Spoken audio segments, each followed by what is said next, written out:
Hey Feisties, it's Kelly, and I wanted to make sure you knew that this week, old Sara and I are bringing you a special daily show from the Women's Ironman World Championship in Nice. Your regular podcast on our break this week, then they'll be back. But we, in the meantime, will have all the news and interviews from the ground here in France, and you can sign up for our short daily newsletters, enter the giveaway from our sponsors, now worth over $3,000, and you can RSVP for our underwater photo shoot and shakeout run at the link in the show notes or feistytriathlon.com/not here to play nice. And of course, get your not here to play nice shirts. Because why are we here? We're here to swim, bike, run, race, but we are not here to play nice. Okay, welcome to Friday in Nice. I don't even know what day we're on anymore. Maybe day 5 of the podcast, live here from Nice. And we have a very special guest in the studio with us today. The amazing, she's looking around, the amazing Alyssa Godesky, who was a pro Ironman athlete herself, who owns a number of records running. Not Ironman related. No, not an Ironman related, but endurance sport related, certainly. And who is also the host of the IronWomen podcast. Hi, Alyssa. Hi. So you just got in, right? I got in yesterday afternoon/evening. Yeah. So the question is, are you like awake? Are you with it? Are you... So I will say I feel much better on day 1 here than I ever do usually on day 1 in Kona, because finally the roles are like switched, right? It's a pretty easy flight from the East Coast for East Coasters. Right. Whereas the West Coasters had that extra like 6.5 hours or whatever flight that they had to tack on. So it's not too bad. Yeah, so I feel like... You're actually okay. I'm actually okay. So jealous right now. Sarah's still not okay. sleeping yet. I've been fine, but she is not doing great. Yeah. No, I think... But it's also... super nice here, so that helps a lot. I mean, yeah, it's really cool. Everyone keeps showing up and saying that, and I must be so hostile and so jaded and so tired that I'm like, it's terrible, I hate it, we're not running the promenade. Like everyone, we did our shakeout, we did our community shakeout run this morning with lever. I say lever, and I say lever. Yeah, because American. And we went around and up this hill, and they're all like, why are we going uphill? And you're like, because I don't want to run on the promenade. Oh. I'm tired of the promenade. So yeah, but it is crowded. Pretty. It is crowded, but it's obviously very pretty. It's very pretty. I swam this morning, and I really enjoyed the swim. I thought the water was super nice. I didn't swim in a wetsuit. No, you don't need one. No, you don't need one. It's super salty out there. Very much. I was like, oof, it has been a while since I swam in salt water, but really nice swim. I thought, it's Kona-esque out there, but not, but it's nice. I think this is like so far my vibe is that it's a very good, like, alternating location. Yeah, no, it's a good location. Yeah. Obviously totally different. You made it the rain when we were all freezing. Well, I saw everyone was like, as I was packing, everyone's like posting pictures of raincoats and puffy jackets, and I was like, that's not fitting in my suitcase, so it better be gone by the time I arrive. And so far it has been. And you're here because you have a bunch of athletes racing. So I want, we do not have athletes. So I want to know, what are they thinking? Are they like, we've talked to a lot of them, and there's like a combo of like nervous and excited, like usual for an Ironman, but I think so. Biscay Coaching has 7 athletes here. I just came from coffee with them, and I almost think it's easier to be a little more relaxed here, because in an urban environment like this, right, you see triathletes. As a triathlete, you spot the triathletes around in the mix for sure, but there's not that feeling where everyone's taking over the one town, and the nerve level goes from I'm nervous to like, oh my God, I'm really nervous every day, right? So I think you can escape that a little bit more. So people seemed, I feel like, more relaxed than normally they would be 2 days out or whatever we are in Kona. But I think most of our athletes, a couple have, but most haven't seen this course yet, where before they'd either been to Kona to train or whatever, so they had gone into that feeling a little bit more relaxed course-wise. And so I think there is, you're just nervous, I think, the first time you're on any course. Sure. Yeah. What are you telling people? Because obviously, like, we talked to a lot of the pros, and the pros have almost all gotten a chance to ride a lot of it. And then earlier in the week, like, age groupers here also got a chance, usually, to drive up. But at this point, you're probably not going to ride a significant amount of the course. So what are you telling, like, what are you telling people who are, like, don't have a chance to see the descents? I think that, hopefully you've prepared for the climbing aspect. So then you can, execute your race plan to be feeling strong, and maybe putting a little bit more tokens in that climbing section so that you can kind of relax and stay within yourself on the descending. I think very few people have the skills to be descending fast. So like, remember that, like, you know, even if you're braking, like everyone's braking around hairpin turns, right? You know? So definitely be safe. And then I think, I just remember, you know, we were talking this morning, a lot of the men racing last year said that one long climb that's like 11 or 12 miles can get pretty hot. And so I think just trying to remember to make sure you have the hydration going into that, and you are hydrated going into that. I think this is always my story. It's really hot, and then you get up there, and you're in these like tiny French towns, and there's nowhere to refill water.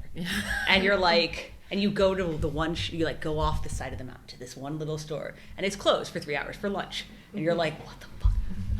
And so then you like walk into the one restaurant, and you're like, and I think gives me like a glass jug of water. Did and you I start find any of those it. like, you know, like the fountains that are in the towns that you can just put your water bottle? It's like drinking water in there.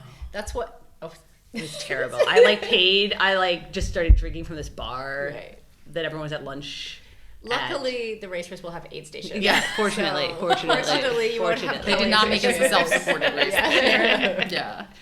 I did it. You just used relax like 6 times, and I was joking that is the theme for today. Everyone keeps being like, because some of it's true. People do feel slightly more relaxed than Kona for sure, but it also it's like everyone's so relaxed. Everyone keeps saying how relaxed. Well, I think it's like you get to these women-only events, right? And I felt this way at the Taylor Swift concert I went to. I felt this way at the WNBA game I went to. I feel this way. Yeah, the Barbie. And I don't know if it's necessarily relaxed in an I'm not taking this seriously way, but it's a relaxed and like I'm actually having fun in this environment. Right. You know? And so I think, I don't know, I really think it has something to do with that. And you're not having like, you know, and you don't have the anxieties around dudes pummeling you in the swim, you know, all the draft packs with them and stuff coming by. I think that or makes being like way back in a race, you know what I mean? Like, for some of the older age groups. And there's so I think the race starts at 7:15, and one of the last age groups is like just before 8. And so, you know, they're not sitting there for 2 hours having to be nervous of like, what am I doing? What, you know, it's like it's nice. Yeah, I think that's absolutely true. Nice and relaxed. It is nice and nice. Although we're not here to play nice. Yeah.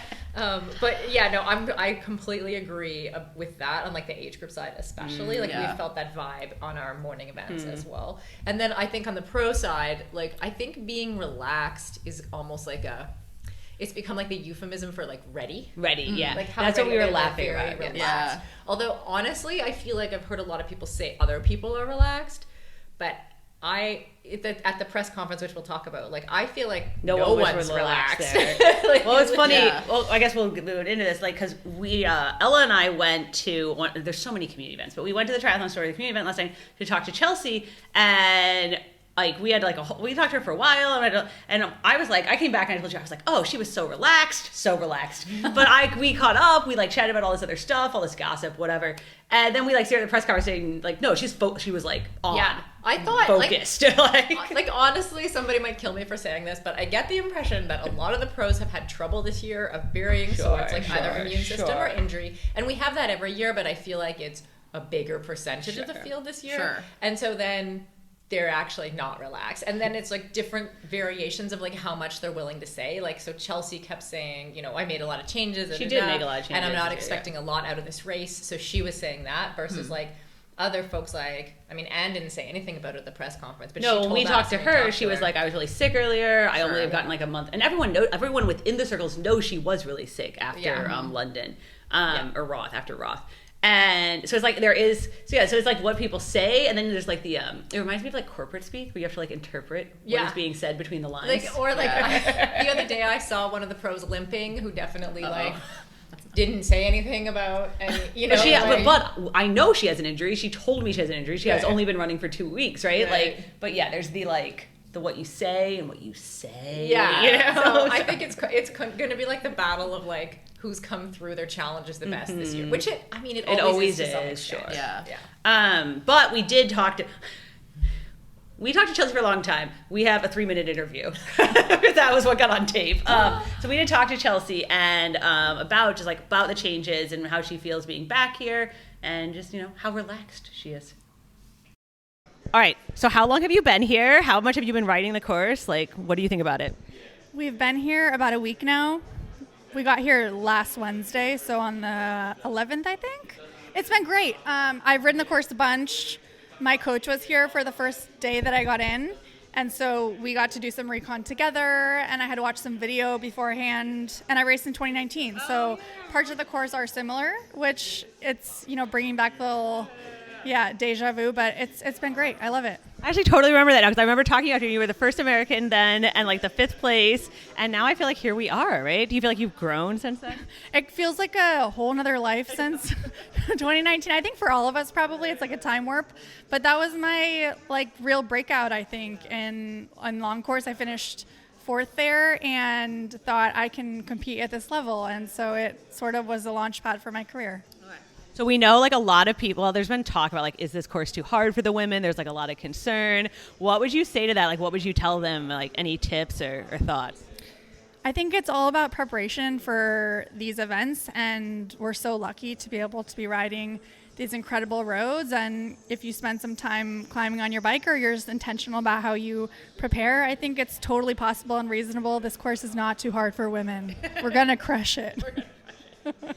So you just moved to Boulder. How are you liking it?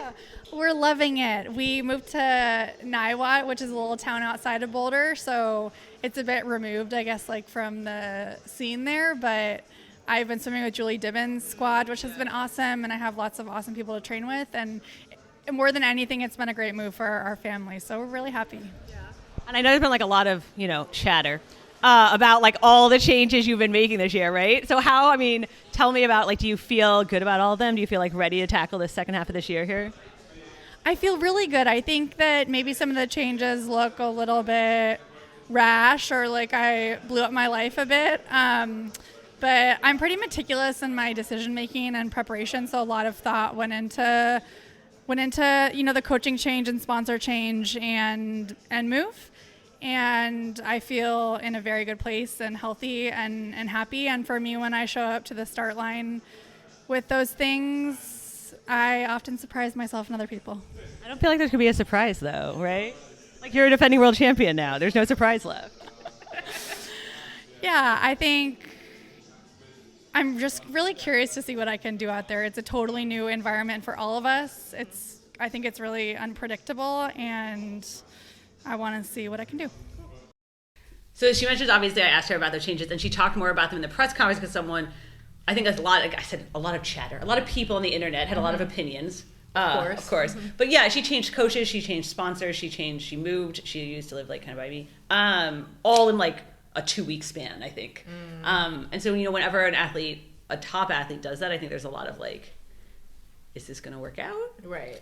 I actually feel like there's often a very short window, especially on the coach changes, where you start to get like performance changes right away, where someone's like has just a couple months to be using a new like training methodology or something like that, and then they get kind of an immediate kick of like an immediate performance kick partially because of the mindset of like I'm doing something new, therefore I will improve, right? So yeah, I think a lot of it's the mindset. I mean.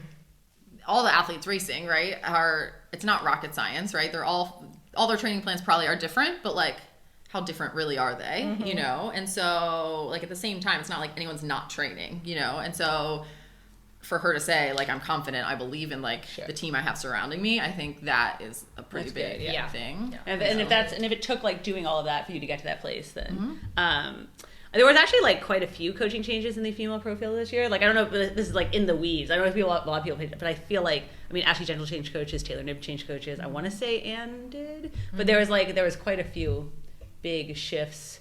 Yeah. Definitely happening in the weeds, but in the weeds. But I was saying, I think there's an amount to your point where like there was a lot more going on this year, and I think some people were like needed to change to a new thing to like get their heads around it, right? Yeah.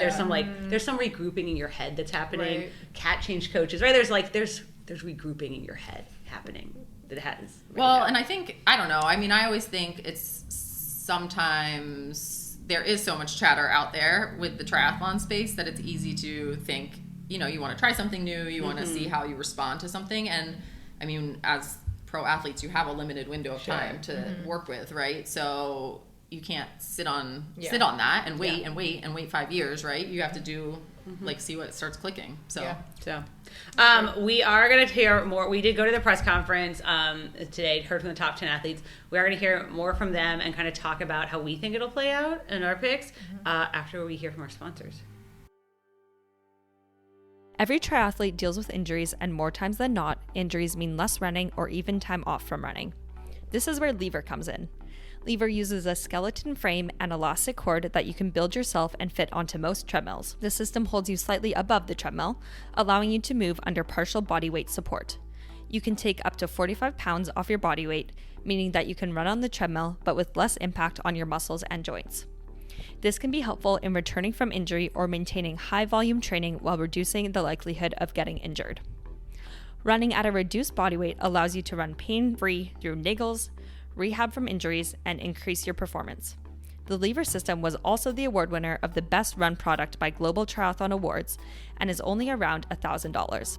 Learn more about the Lever system at levermovement.com and use the clickable link in our show notes for 20% off a Lever system. Don't forget to use that clickable link in our show notes and get 20% off a Lever system. Triathletes everywhere trust Precision Fuel and Hydration to help them nail their race nutrition, including top athletes racing in Nice like Fenella Langridge, Danielle Lewis, and Jocelyn McCauley.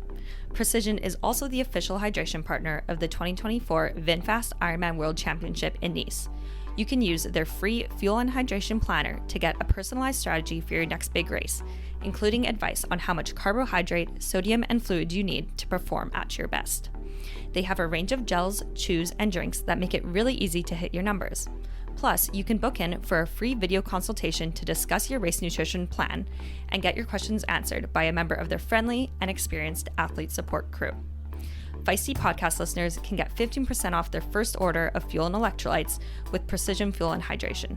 Simply use the code FTP15 when checking out at pfnh.com. That's the code FTP15 when checking out at pfnh.com for 15% off.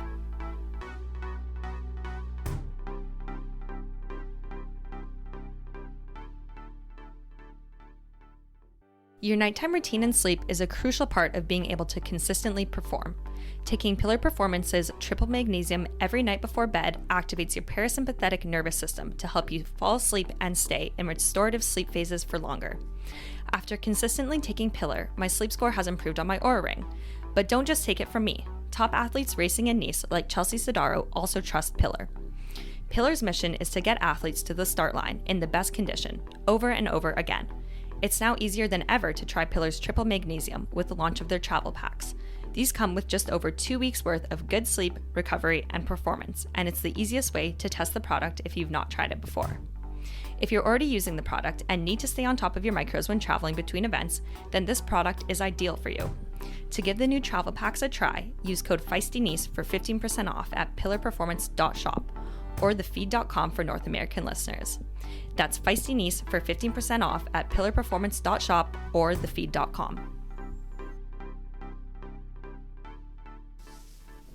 Okay, I just want to do a quick thank you for Pillar, Precision Fuel and Hydration, and Lever Movement. Thank you so much for supporting us and our morning activities here with all the people on the ground. Okay, so Kelly, we went to the press conference. How was it? It was a little bit different than all the press conferences I've been to in Kona, right? Like they had 10 women on the stage, but the women came from a lot of them were chosen to be on stage based on how they're doing in the Ironman series, right? Right. You were asking me, like, they obviously had, like, I mean, obviously, when we say, like, the top ranked is a funny thing because a lot of us go by the PTO rankings and Ironman doesn't care about the PTO rankings, right? But they did have, like, the top 5 ranked athletes, I would say. But then you were like, then they fleshed that out with, like, the athletes who are leading in the pro series right now, like Jackie and Maya. Sorry, Jackie Herring and Maya Stage Nielsen. And then they had Marjolaine Pierre, who is like the local. I mean, she literally lives, I think, like a couple K away, and is like coached by the race director. Wow. Apparently, yeah. So they did flesh it out.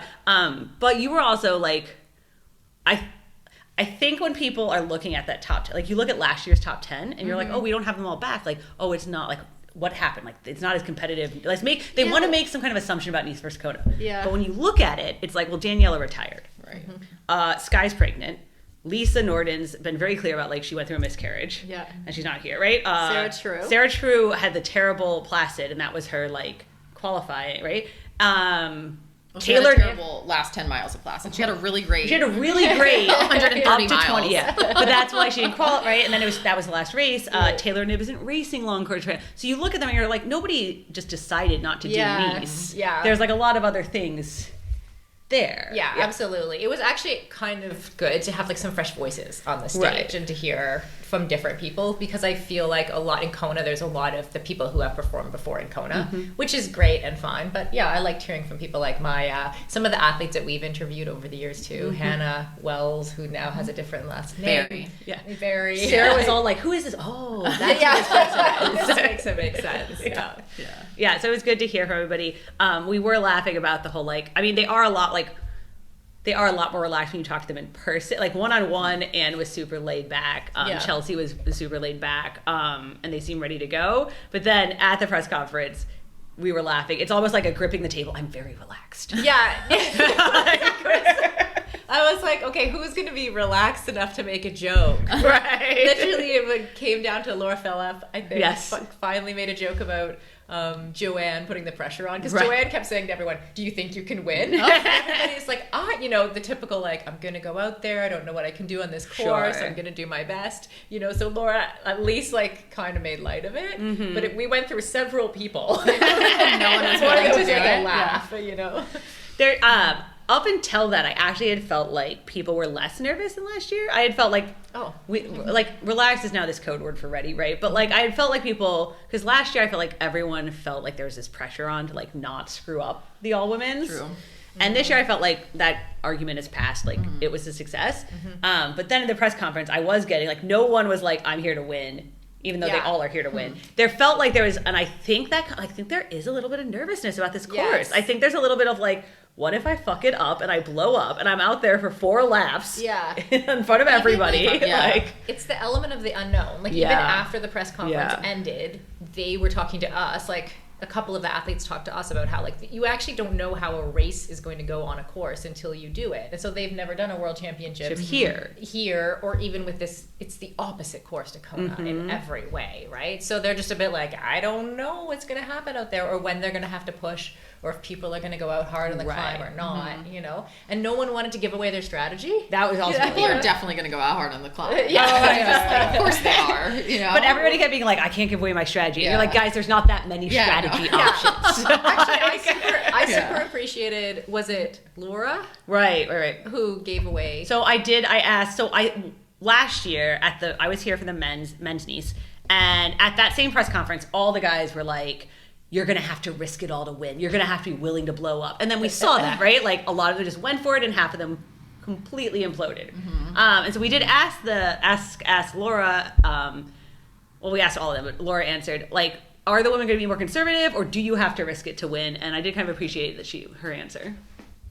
I definitely think you need to risk something at some point in order to come to the front of the race, and I think the bike course is definitely a great opportunity to do so. But of course, you also want to come down to Nice again, healthy and in one piece, to be able to run. But yeah, I mean, it's no secret that I will probably be a bit further back after the swim, and then I do think this bike course is a great chance to catch up. Play catch up, hopefully. What about you, Ken? I concur. One of the things we have heard a lot is that the people who are slightly slower swimmers, right? They're only going to swim a 56 non-wetsuit. They have more time to make it up on the bike. And the wind and the motos and the drafting will not have as much an effect, so you could make it up. Right. And also those slower swimmers, quote unquote, as you say, swimmers, also, like, they're there because they have another super strength usually. Right. So sometimes that is cycling, which gives them an even bigger opportunity just in general. It will be interesting though, because it's cycling with skills, right? Yeah. So you are going to have to get someone who can descend to make up the time, because I think the differentials in climbing is not going to be great enough. Like, I think people will have to have the skills to make up some time on those descents. Is like, I mean, it's an interesting. Somebody, I think the estimate was like, if you do it right, and like we saw Daniela here in 70.3 Worlds, because it's the same descent. It's maybe 2 to 3 minutes difference, which isn't like a huge amount, but it might be enough, right? Yeah, like, that's enough. So it's kind of like, But if everyone does it just medium, then it's like maybe someone only makes up a minute on you. Right. So it's sort of, it depends, I think. It depends who you're making up the time on. Yeah. Right. Like, can Anne make up enough time on Lucy on that descent? Like, maybe, right? To then run her down. Right. Like, possibly. Because I think that's where it's going to come down to is like, Lucy can climb very, very. Lucy will be fine. Like, we all forget she's a very, very good biker, actually. Yeah. But historically, she has not been as, like, some people will make up time on her on the descent, and then it's like, how much will like a Anne or a Laura or a Chelsea make up to be able to run into her? You're like, I don't know. We don't know. That's why we race it. Yeah. And we did hear from Lucy too. Am I right? Mm-hmm. Is that all you had to say? Yeah. I'm trying to remember the clip. I'm like trying to set you up.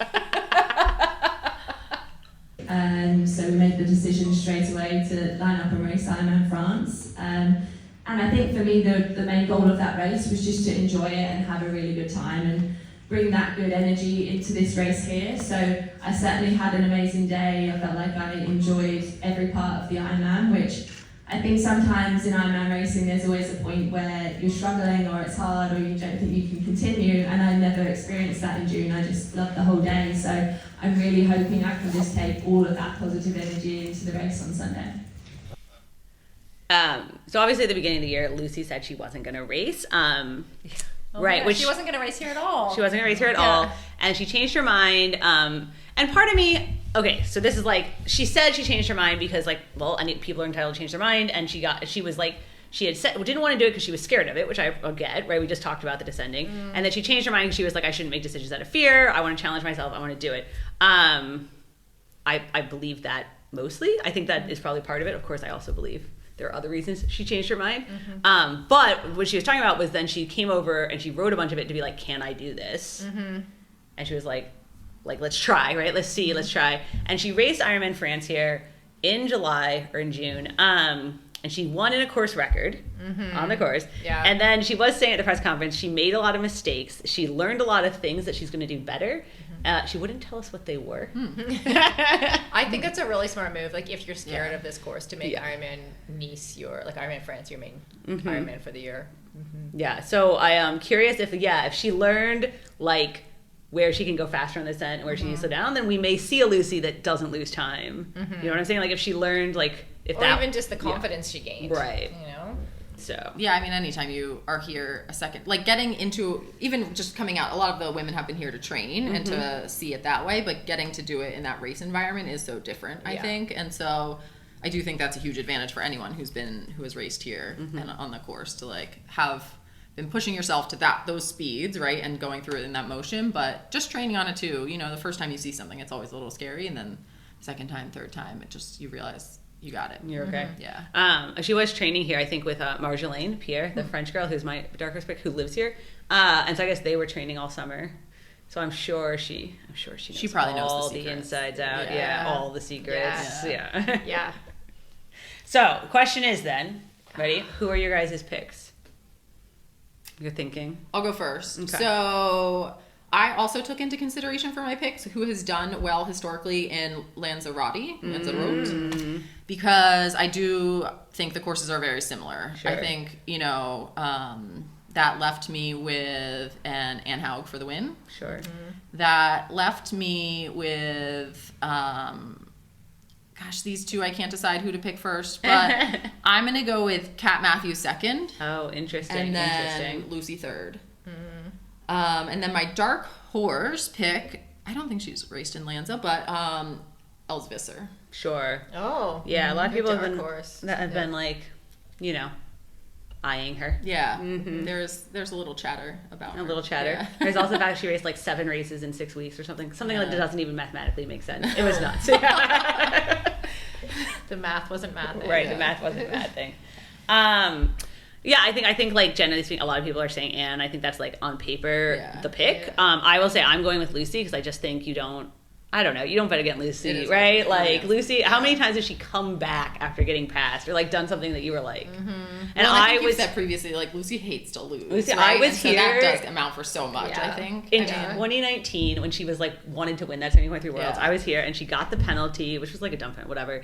And, like, you could just be done then. And I was here, and she was, like, just running full out to get her way up into, like, 5th place, I mean, her calf was torn last year. Oh, yeah. I mean, you guys, the pain of what happened to her, like, I want everyone to really appreciate what she is willing to endure to win, right? I mean, that is truly next level. I mean, the question, of course, is, like, has she really fully recovered from that injury? There's been a lot, like, to your point, a lot of the women are showing up here a little dented. And I think that's, like, I think maybe only she and Reese know the answer to that. I don't think it's being public. But I'm going to say you don't bet against Lucy. But then, I think Anne for sure.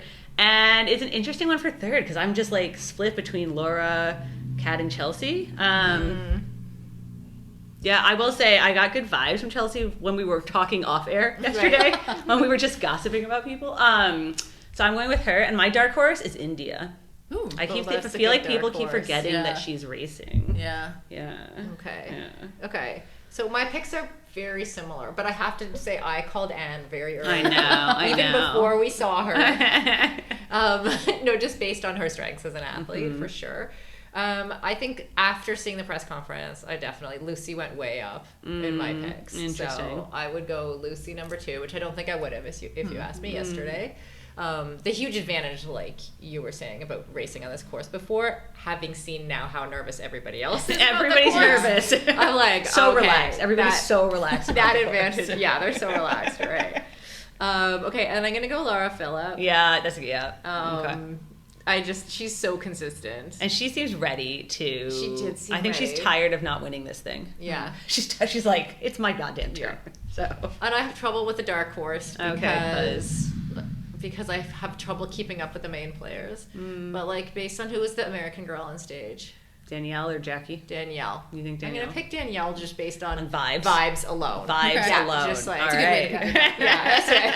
That's a good, well-researched position. Yeah. I'm very excited. I personally love these, like, urban Ironmans. So that's one of the reasons I always raced Copenhagen, because it's, like, in the middle of a city. And I actually, until I listened to you guys on Monday, didn't realize that Nice was a big city. Nobody seems to realize, so I think it's super cool. I know some people thinking about this race were like, oh, but Kona, and it is fun. You take over the whole town and whatever. But it's also really cool to be doing this in, like, an urban environment and showcasing this sport with people that really had no idea and things like that. I think it's going to be really cool. And so I'm really excited for That's that a great aspect point. of it. Actually, even just going off how many tourists are up and down the promenade here on a daily basis. If those people are all stopped cheering for a race alone without the rest of the spectators, it's a huge if they amount, can get through the barricades. Yeah, if they can figure it out. Because there will definitely be barricades, but guys. some of them will prepare be for barricades.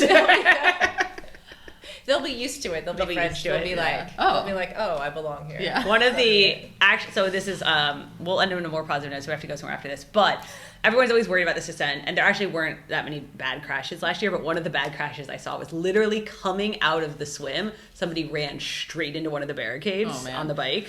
But you guys, that happens in but it happens too. everywhere. It happens in people going down Polani, right? Yeah, like everywhere. I mean, I honestly think you put people everywhere, and you have 1,500 athletes. People crash. Oh, I mean, at Wisconsin, Steve got put into a barricade, like coming out of on your left gets confusing to some people. Yeah. You're trying to get your foot into your shoe, and then you're like, but there weren't any other. I mean, it was fine, right? There were no other bad crashes. But be careful of the barricades. Is my word. Is this your final words of wisdom? My final words of wisdom. Watch the barricades. Watch out for barricades. People do keep asking us where we'll be on race day, so that's how we should. Where should they find us? Oof. Well, we will be hanging out in the VIP on the beach. That's helpful. I know. Exactly. Everyone, they will be where you can't get to them. Once the runs, I think the thing is, like, once the runs start, during the bike, there's just, like, go and do your own workout. Like, you can't see shit during the bike. Yeah. But once the run starts, go inside and watch the coverage, right? Yeah. And so and get your own workout in. Yeah, sure. And then once the run starts, I think we actually will be, like, out there on the promenade. The run is really great for spectating with the 4 laps. So. And I think the Precision guy said they're going to have a whole little, like, one of those fan cheer zones, Oh, cool. fan fuel zones, so you can refuel as a fan. You'll see that because they have their amazing stripy Yes. orange and yellow and purple Yes. branding everywhere. So you'll see that. Yes. So, and other announcements, tomorrow morning, if people are listening, is our last day where the shop is open here if you are in town from 8 till 10. So if you want to get one of our Not Here to Play Nice shirts. Do it. Come get them. Yes, Alyssa's got hers on. It's looking good. Yeah. Then come on over and get that. Enter our prize, which the link will be in our bio, or the prize. And the prize, the giveaway. Giveaway. Enter the prize. They knew what I meant. Is that it for announcements? Yeah. All right.